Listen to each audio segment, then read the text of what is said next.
Good morning, everyone. It's Eric with His&Hers HHQ. This is going to be a brief update on the hashtag Rust Bucket group build. Well, as you can see, I've got some color on things. This here is called Summer Squash. It's the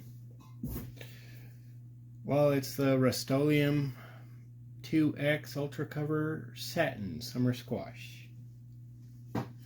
It's actually the closest color I could come to the yellow that the Impalas got to for 1965. I went with the Summer Squash because I liked it and I think it'll hold the rust better, or hold the look of rust better. As you can see, this is pretty well done. I'm just, I'm not touching the pieces, I'm touching this, the sprue, and the sprue, because it's satin, I just sprayed them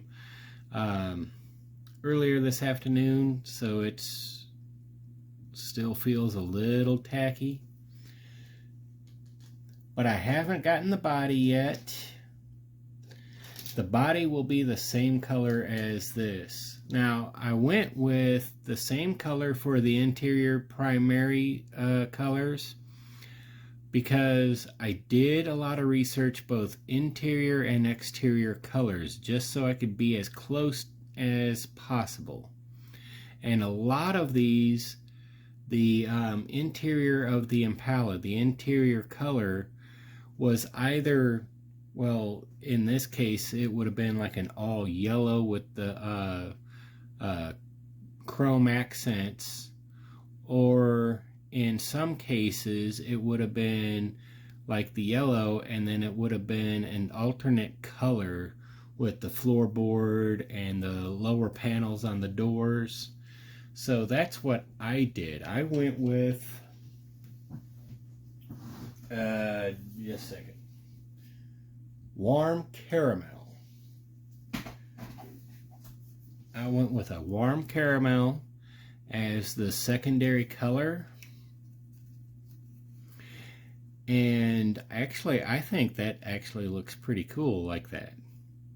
I'm going to, of course, it's going to get ugly, used, but as soon as this here is thoroughly dry, I'll pick out the little chrome accents, get in the black wash, and whatnot for the speakers. I'll begin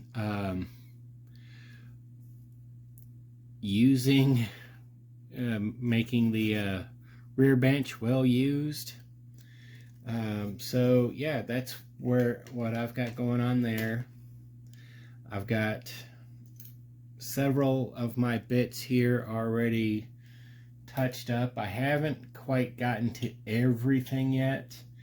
Now, I went over the front seats to give them a little bit of wear, get rid of some of the definition in them, especially in the seat bottoms. I'm debating whether or not I'm going to get the primer on it first and then decide if it's not quite the look I'm looking for, then I will shoot a light color or a light coat of the body color, and then I'll get them ready and I'll put seat covers on them, kind of like I'm doing for the back seat. But I went with black for the dash itself. Not, that's body color, obviously. Now, as soon as it's dry, I'll start picking out all the details here. But I went with black as the primer. And then what I'm going to do is use my putty, and right in there,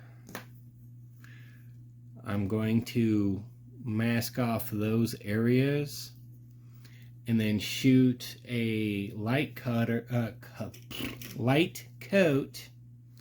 of the warm caramel. And then as soon as that's dry, I'm going to rough it up a little bit, get it, like I said, it's going to be a light coat, so then I'll sand it down a little bit and allow a little bit of the black to show through. And then I'll try to use a little bit of chrome and accent the vents. But yeah, so things are coming along here. I just put this here's mean green. I just put the rear rims, or what I'm going to be using as the rear rims, in there. And well, I put them in there about an hour ago, so they're almost completely, well, de-chromed. And then once those are done, I'll do all the fitting that I need to do on the hubs here, the kit hubs, to make this all work. And like I said, I'm going to leave these chrome for the front end, but I'm going to hit them with a couple of coats of a matte clear just to really dull them up, give them more of an aluminum look. But otherwise, that's where we're at. And tomorrow, or well, tomorrow for me, today for you all, I should have primer on the body, if not paint.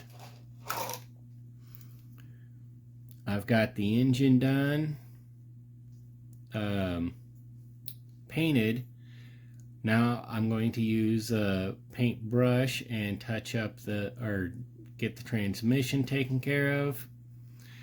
Pick out the distributor cap, the coil, and then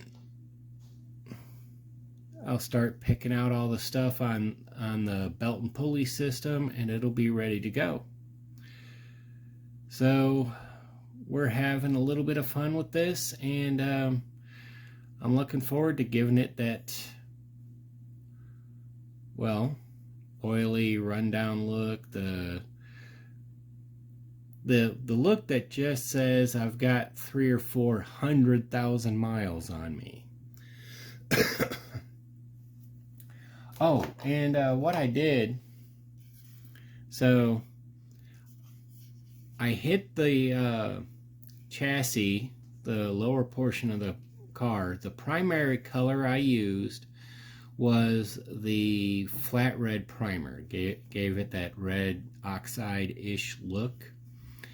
And then I went over it with black primer while it was still wet. I spritzed very lightly over it with the black primer, and then when it looked like it had gotten too black, I went back over it while it was still wet with the red primer, and it was a back and forth 3 or 4 times until I got the right look. I wanted to present the rusty, older look. This here's my base for it, while still having the darker, the shadow, the maybe oily look for the bottom end of the car. Now that's where I get to start picking everything out. I'll pick out the gas tank, and then I will start giving it all that worn, weathered look. I actually saw a comment I kind of agree with. I haven't had a chance to reply to everybody recently, and for that I apologize, but I'm trying to get to it. But I did see a comment saying, it's a chip, foose, and pala. It seems almost sacrilegious to do what I'm going to do to it. And I can agree, but it's the Impala. And that's what, well, I was asked to do, was to give it that special look. So that's what I'm going with. I had the artistic license color-wise, but otherwise it was just a look. So I'm Eric with His&Hers HHQ. If you haven't yet, head on over to Facebook and follow us at His&Hers Hobby Headquarters. Take a moment, like, subscribe, share the content, share the love of scale model building. It truly is a medium limited only by your imagination. You build for you. And as always, take a moment, comment below. It may be 5 minutes, it may be a week or so, but I do try to be as interactive as possible, and I really do appreciate all the support. This here's a fantastic community, and I'm absolutely honored to be a part of it. I need to thank you all my old subscribers and new subscribers. You all are a monumentally fantastic bunch. I really do appreciate it. I'm Eric. Have a good day.